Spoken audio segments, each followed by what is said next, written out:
नवयुग मित्रमंडळ आयोजित नवरात्र उत्सव 2025चा चौथा दिवस अत्यंत भक्तिमय वातावरणात आणि पारंपरिक उत्साहात पार पडला।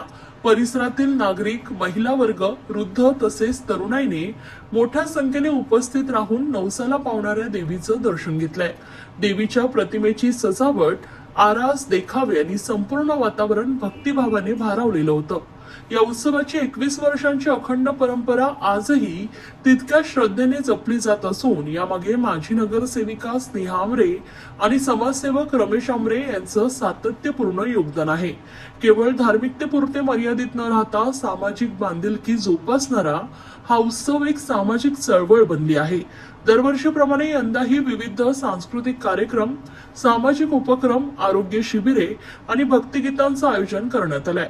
उत्सवाच्या चौथ्या दिवशी अग्रवाल समाजाच्या वतीने सांस्कृतिक कार्यक्रम सादर करण्यात आला।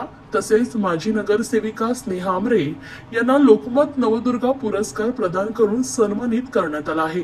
त्यांच्या गेल्या 25 वर्षाच्या सामाजिक कार्याची आणि सातत्यपूर्ण जनसेवेची दखल घेऊन हा पुरस्कार त्यांना प्रदान करण्यात आला। त्यांनी परिसरात पाणी पुरवठा, महिला सक्षमीकरण, युवकांसाठी रोजगार मिळावे, शिक्षण क्षेत्रात सुधारणांसाठी विविध उपक्रम हाती घेतलेत। त्यांच्यासह समाजसेवक रमेश आमरे यांनीही अनेक विकास कामांमध्ये पुढाकार घेतला असून सामाजिक सलोखा प्रस्थापित करण्यासाठी योगदान दिलंय। या गौरव प्रसंगी प्रभागातील नागरिक, महिला मंडळे, युवक संघटनांनी स्नेहा आमरे यांचे विशेष कौतुक केले व पुढील वाटचालीसाठी शुभेच्छा दिल्या। स्थानिक नागरिकांनी त्यांना प्रेरणादायी नेतृत्व असं गौरवलं। नवयुग मित्रमंडळाचा नवरात्रोत्सव म्हणजे केवळ धार्मिक सण नव्हे तर एक सामाजिक, सांस्कृतिक आणि लोकाभिमुख उपक्रम असून तो दरवर्षी अधिक व्यापक स्वरूप घेत आहे। पुढील दिवसांमध्येही अनेक सांस्कृतिक कार्यक्रम, भक्तिगीते, आरोग्य तपासणी शिबिर यांसारखे उपक्रम राबवले जाणार आहेत। या उत्सवातून एकतेचा संदेश देत नवयुग मित्रमंडळ ठाणेकरांसाठी एक प्रेरणास्थान ठरत आहे। आजच्या दिवसात आपण बघाल तर अग्रवाल समाजाचा एक कार्यक्रम होता। तसेच आपण जसं कालच बघितलं तर आपल्या स्थानिक नगरसेविका ज्या होत्या आपल्या म्हणजे आहेत स्नेहा रमेश आमरे, त्यांना लोकमतकडनं पुरस्कार पण दिला गेला। तर त्याला म्हणजे तो पुरस्कार बघण्यासाठी पण लोकांनी खूप गर्दी केलेली।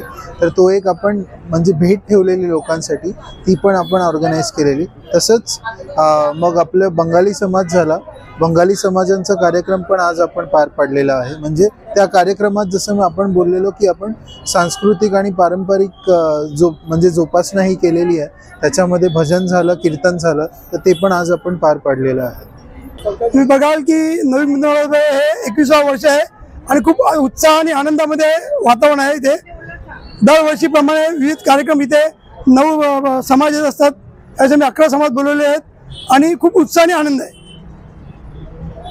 अशा प्रकारचे कार्यक्रम आज तुमचा मारवाडी समाज आहे आणि अग्रवाल समाज आहे आणि 2 भजन होते। या भजनाची म्हणजे 2 वर्ष झाली भजन।